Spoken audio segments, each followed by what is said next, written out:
We must be thinking about supper, mother, said Elnora, while she set the wings of a cecropia with much care. It seems as if I can't get enough to eat, or enough of being at home. I enjoyed that city house. I don't believe I could have done my work if I had been compelled to walk back and forth. I thought at first I never wanted to come here again.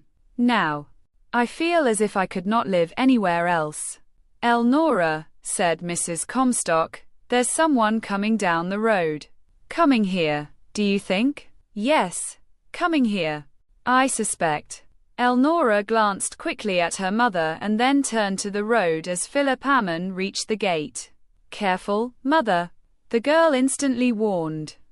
If you change your treatment of him a hair's breadth, he will suspect. Come with me to meet him. She dropped her work and sprang up. Well, of all the delightful surprises, she cried.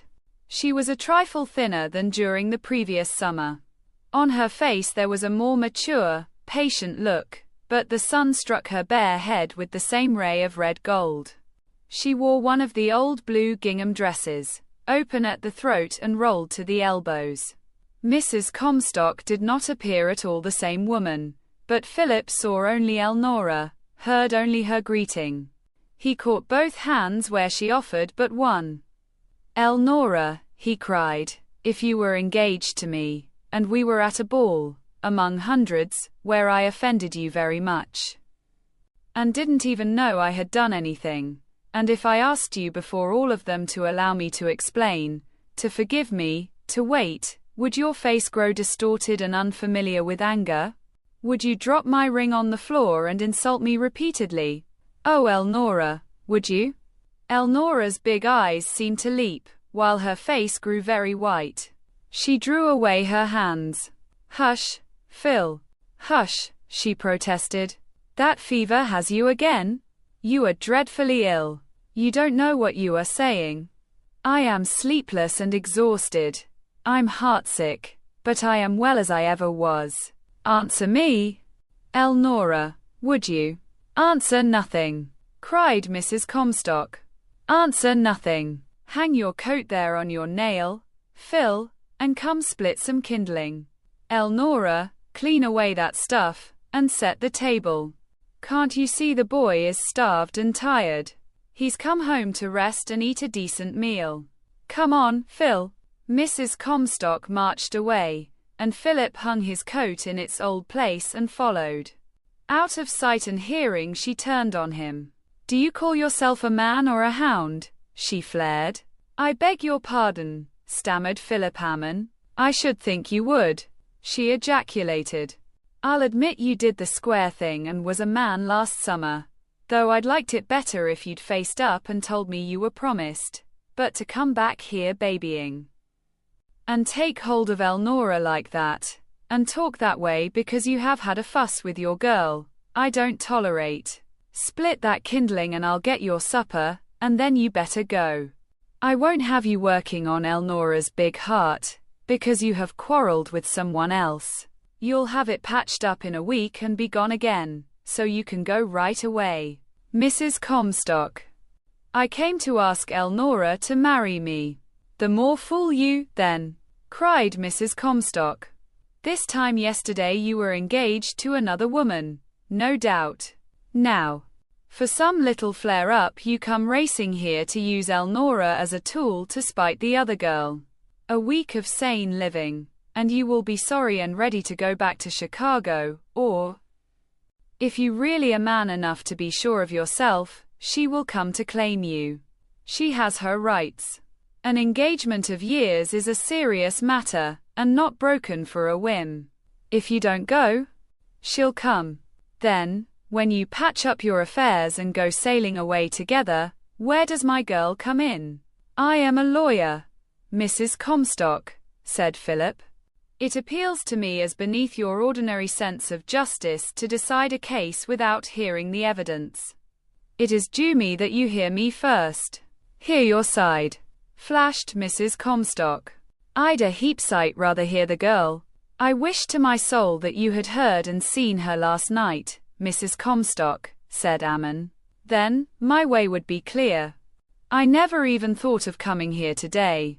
I'll admit I would have come in time, but not for many months. My father sent me. Your father sent you. Why? Father, mother, and Polly were present last night.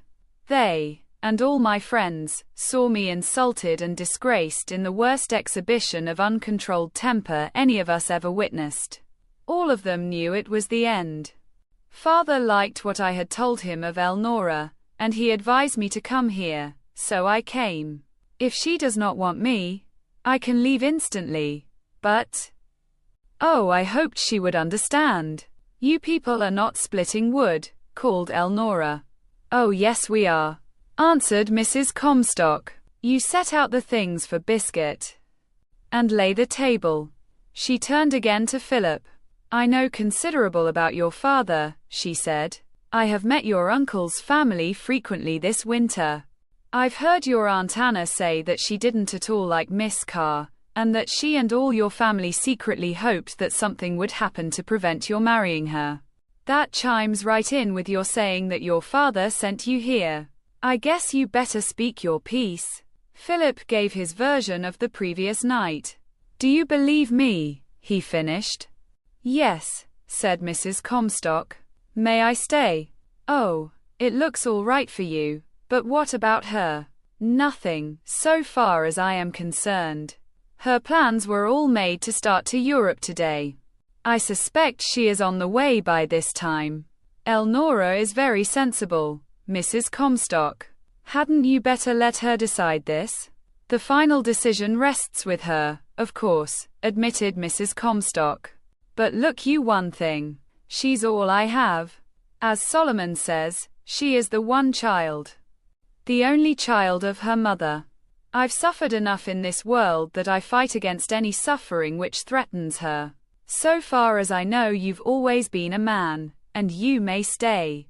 But if you bring tears and heartache to her, don't have the assurance to think I'll bear it tamely. I'll get right up and fight like a catamount.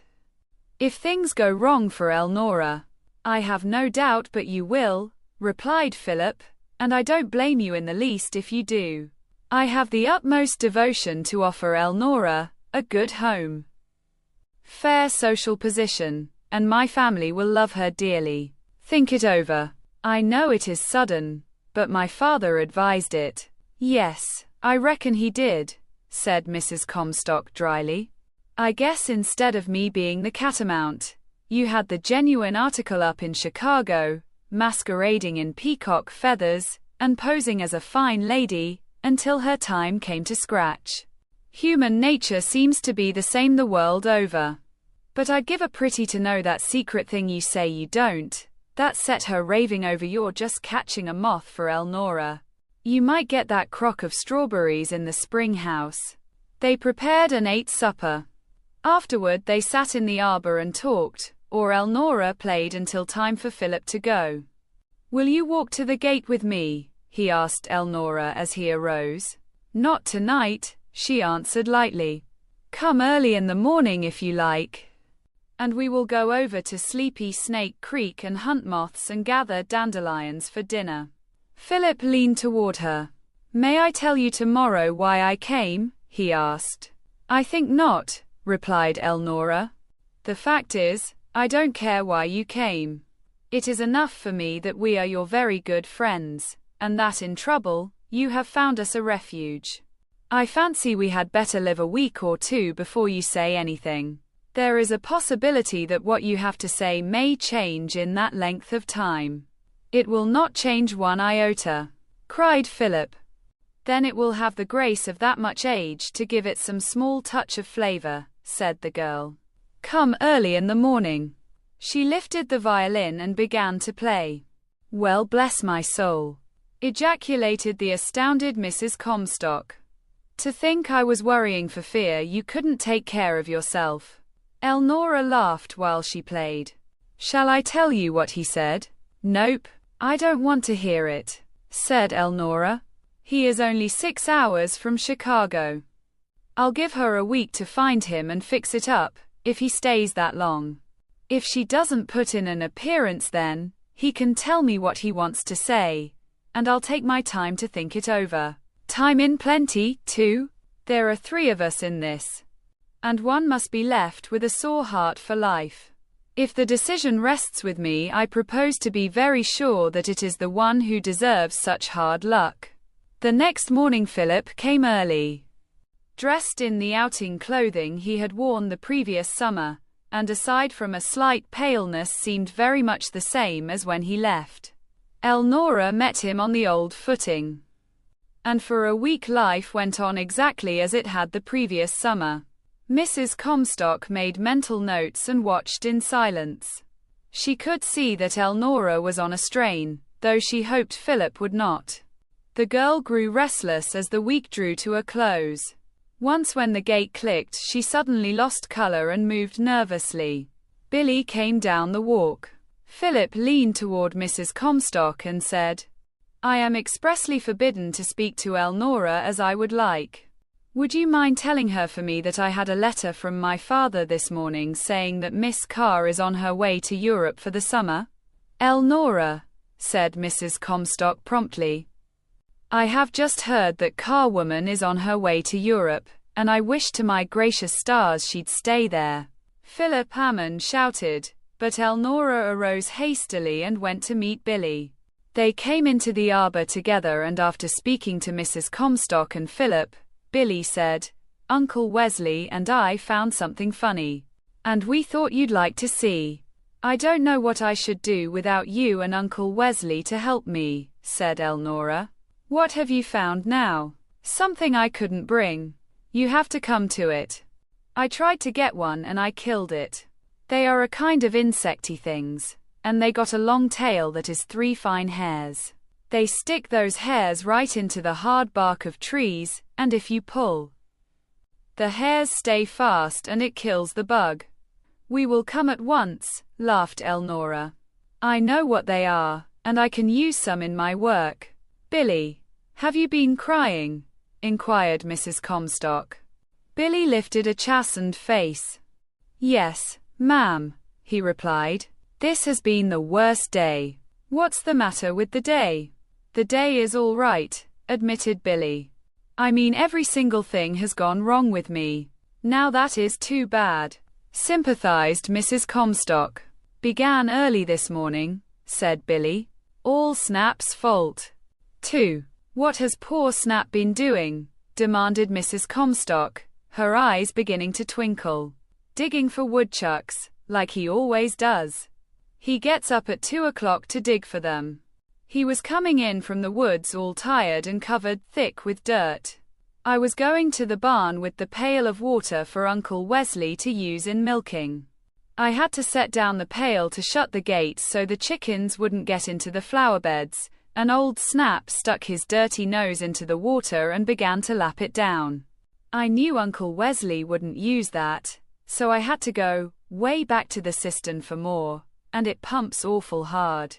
Made me mad, so I threw the water on Snap. Well, what of it? Nothing. If he'd stood still.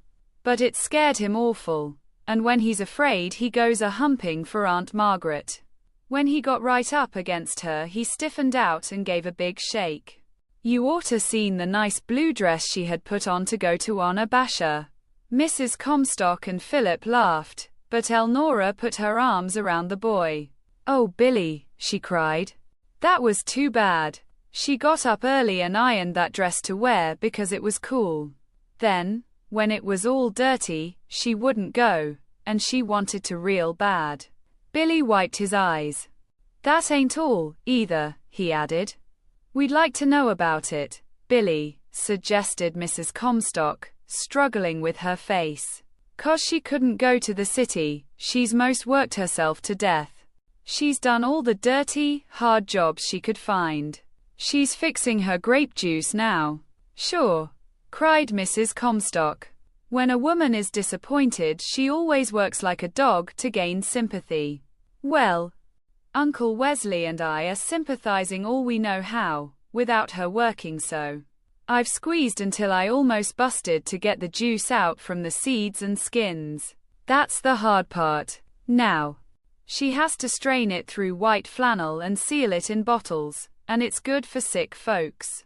Most wish I'd get sick myself, so I could have a glass. It's so good.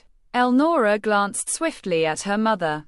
I worked so hard, continued Billy, that she said if I would throw the leavings in the woods, then I could come after you to see about the bugs. Do you want to go? We will all go, said Mrs. Comstock. I am mightily interested in those bugs myself. From afar, commotion could be seen at the Sinton home. Wesley and Margaret were running around wildly and peculiar sounds filled the air. What's the trouble? Asked Philip, hurrying to Wesley. Cholera, groaned Sinton. My hogs are dying like flies. Margaret was softly crying. Wesley, can't I fix something hot? Can't we do anything? It means several $100 and our winter meat. I never saw stock taken so suddenly and so hard, said Wesley. I have phoned for the veterinary to come as soon as he can get here. All of them hurried to the feeding pen into which the pigs seemed to be gathering from the woods. Among the common stock were big white beasts of pedigree which were Wesley's pride at county fairs. Several of these rolled on their backs, pawing the air feebly and emitting little squeaks. A huge Berkshire sat on his haunches, slowly shaking his head, the water dropping from his eyes, until he, too, rolled over with faint grunts. A pair crossing the yard on wavering legs collided and attacked each other in anger, only to fall, so weak they scarcely could squeal. A fine snowy Plymouth Rock rooster, after several attempts, flew to the fence, balanced with great effort. Wildly flapped his wings and started a guttural crow, but fell sprawling among the pigs, too helpless to stand. Did you ever see such a dreadful sight? Sobbed Margaret. Billy climbed on the fence, took one long look and turned an astounded face to Wesley. Why, them pigs is drunk, he cried. They act just like my pa. Wesley turned to Margaret. Where did you put the leavings from that grape juice? He demanded. I sent Billy to throw it in the woods. Billy, began Wesley. Threw it just where she told me to, cried Billy. But some of the pigs came by there coming into the pen, and some were close in the fence corners. Did they eat it? Demanded Wesley. They just chanked into it, replied Billy graphically. They pushed, and squealed, and fought over it. You couldn't blame them. It was the best stuff I ever tasted. Margaret, said Wesley, run, phone that doctor, he won't be needed. Billy, take Elnora and Mr. Ammon to see the bugs. Catherine, suppose you help me a minute. Wesley took the clothes basket from the back porch and started in the direction of the cellar. Margaret returned from the telephone. I just caught him, she said. There's that much saved. Why, Wesley, what are you going to do? You go sit on the front porch a little while, said Wesley. You will feel better if you don't see this. Wesley, cried Margaret aghast. Some of that wine is 10 years old. There are days and days of hard work in it, and I couldn't say how much sugar. Dr. Ammon keeps people alive with it when nothing else will stay on their stomachs. Let em die. Then, said Wesley. You heard the boy, didn't you? It's a cold process. There's not a particle of fermentation about it. Not a particle of fermentation. Great day, Margaret. Look at those pigs. Margaret took a long look. Leave me a few bottles for mincemeat, she wavered. Not a smell for any use on this earth. You heard the boy. He shan't say, when he grows to manhood, that he learned to like it here. Wesley threw away the wine, Mrs. Comstock cheerfully assisting. Then they walked to the woods to see and learn about the wonderful insects. The day ended with a big supper at Sinton's, and then they went to the Comstock cabin for a concert. Elnora played beautifully that night. When the Sintons left, she kissed Billy with particular tenderness. She was so moved that she was kinder to Philip than she had intended to be. And Elnora, as an antidote to a disappointed lover, was a decided success in any mood. However strong the attractions of Edith Carr had been, once the bond was finally broken, Philip AMMON could not help realizing that Elnora was the superior woman, and that he was fortunate to have escaped, when he regarded his ties strongest. Every day, while working with Elnora, he saw more to admire. He grew very thankful that he was free to try to win her, and impatient to justify himself to her. Elnora did not evince the slightest haste to hear what he had to say, but waited the week she had set, in spite of Philip's hourly manifest impatience. When she did consent to listen, Philip felt before he had talked 5 minutes that she was putting herself in Edith Carr's place, and judging him from what the other girl's standpoint would be. That was so disconcerting. He did not plead his cause nearly so well as he had hoped, for when he ceased Elnora sat in silence. "You are my judge," he said at last. "What is your verdict?" "If I could hear her speak from her heart as I just have heard you, then I could decide," answered Elnora. "She is on the ocean," said Philip. "She went because she knew she was wholly in the wrong.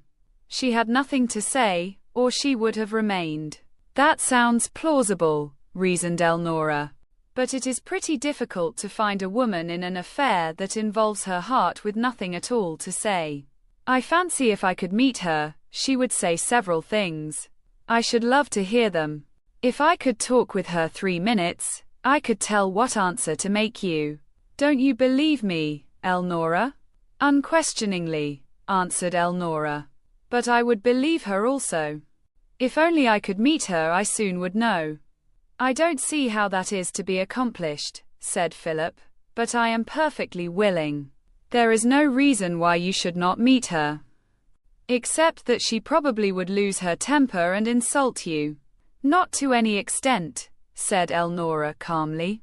"I have a tongue of my own, while I am not without some small sense of personal values." Philip glanced at her and began to laugh. Very different of facial formation and coloring, Elnora at times closely resembled her mother. She joined in his laugh ruefully. "The point is this," she said. "Someone is going to be hurt, most dreadfully. If the decision as to whom it shall be rests with me, I must know it is the right one. Of course, no one ever hinted it to you, but you are a very attractive man, Philip. You are mighty good to look at, and you have a trained, refined mind that makes you most interesting. For years, Edith Carr has felt that you were hers. Now, how is she going to change? I have been thinking deep and long, Phil. If I were in her place, I simply could not give you up. Unless you had made yourself unworthy of love. Undoubtedly, you never seemed so desirable to her as just now, when she is told she can't have you. What I think is that she will come to claim you yet. You overlook the fact that it is not in a woman's power to throw away a man and pick him up at pleasure," said Philip with some warmth. "She publicly and repeatedly cast me off. I accepted her decision as publicly as it was made. You have done all your thinking from a wrong viewpoint. You seem to have an idea that it lies with you to decide what I shall do, that if you say the word, I shall return to Edith. Put that thought out of your head, now, and for all time to come. She is a matter of indifference to me. She killed all feeling in my heart for her so completely that I do not even dread meeting her. If I hated her, or was angry with her, I could not be sure the feeling would not die. As it is, she has deadened me into a creature of indifference. So you just revise your viewpoint a little, Elnora. Cease thinking it is for you to decide what I shall do, and that I will obey you. I make my own decisions in reference to any woman, save you. The question you are to decide is whether I may remain here, associating with you as I did last summer, but with the difference that it is understood that I am free. That it is my intention to care for you all I please, to make you return my feeling for you if I can. There is just one question for you to decide, and it is not triangular. It is between us. May I remain? May I love you? Will you give me the chance to prove what I think of you? You speak very plainly, said Elnora. This is the time to speak plainly, said Philip AMMON. There is no use in allowing you to go on threshing out a problem which does not exist. If you do not want me here, say so and I will go. Of course, I warn you before I start, that I will come back. I won't yield without the stiffest fight it is in me to make. But drop thinking it lies in your power to send me back to Edith Carr. If she were the last woman in the world, and I the last man, I'd jump off the planet before I would give her further opportunity to exercise her temper on me. Narrow this to us, Elnora. Will you take the place she vacated? Will you take the heart she threw away? I'd give my right hand and not flinch, if I could offer you my life, free from any contact with hers, but that is not possible. I can't undo things which are done. I can only profit by experience and build better in the future. I don't see how you can be sure of yourself, said Elnora. I don't see how I could be sure of you. You loved her first, you never can care for me anything like that. Always I'd have to be afraid you were thinking of her and regretting. Folly, cried Philip. Regretting what? That I was not married to a woman who was liable to rave at me any time or place, without my being conscious of having given offense. A man does relish that. I am likely to pine for more. You'd be thinking she'd learned a lesson. You would think it wouldn't happen again? No. I wouldn't be thinking, said Philip. I'd be everlastingly sure. I wouldn't risk what I went through that night again, not to save my life. Just you and me, Elnora. Decide for us. I can't, cried Elnora. I am afraid. Very well, said Philip. We will wait until you feel that you can. Wait until fear vanishes. Just decide now whether you would rather have me go for a few months, or remain with you. Which shall it be? Elnora, you can never love me as you did her, wailed Elnora. I am happy to say I cannot, replied he. I've cut my matrimonial teeth. I'm cured of wanting to swell in society.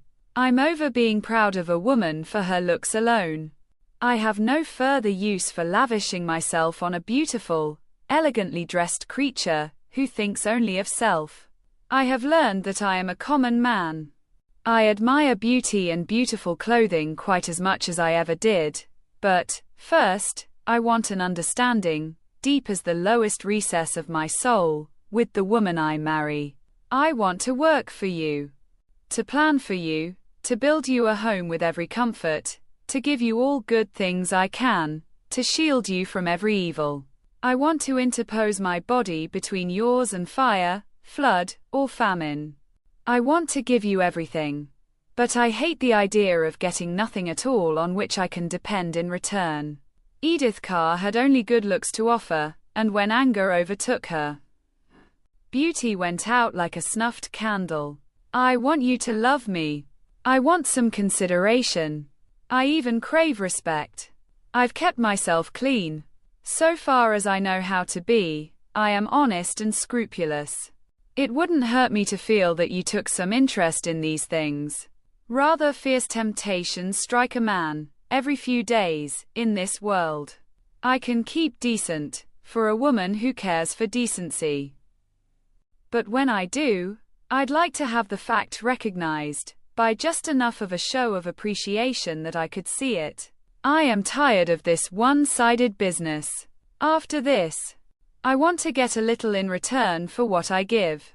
Elnora, you have love, tenderness, and honest appreciation of the finest in life. Take what I offer, and give what I ask. You do not ask much, said Elnora. As for not loving you as I did, Edith, continued Philip, as I said before, I hope not. I have a newer and a better idea of loving. The feeling I offer you was inspired by you. It is a Limberlost product. It is as much bigger, cleaner, and more wholesome than any feeling I ever had for Edith Carr, as you are bigger than she. When you stand before your classes and in calm dignity explain the marvels of the Almighty, while she stands on a ballroom floor, and gives way to uncontrolled temper. Ye gods, Elnora, if you could look into my soul, you would see it leap and rejoice over my escape. Perhaps it isn't decent, but it's human, and I'm only a common human being. I'm the gladdest man alive that I'm free. I would turn somersaults and yell if I dared. What an escape. Stop straining after Edith Carr's viewpoint and take a look from mine. Put yourself in my place and try to study out how I feel. I am so happy I grow religious over it. 50 times a day I catch myself whispering, my soul is escaped.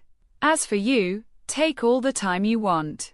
If you prefer to be alone, I'll take the next train and stay away as long as I can bear it, but I'll come back. You can be most sure of that. Straight as your pigeons to their loft, I'll come back to you, Elnora. Shall I go? Oh, what's the use to be extravagant?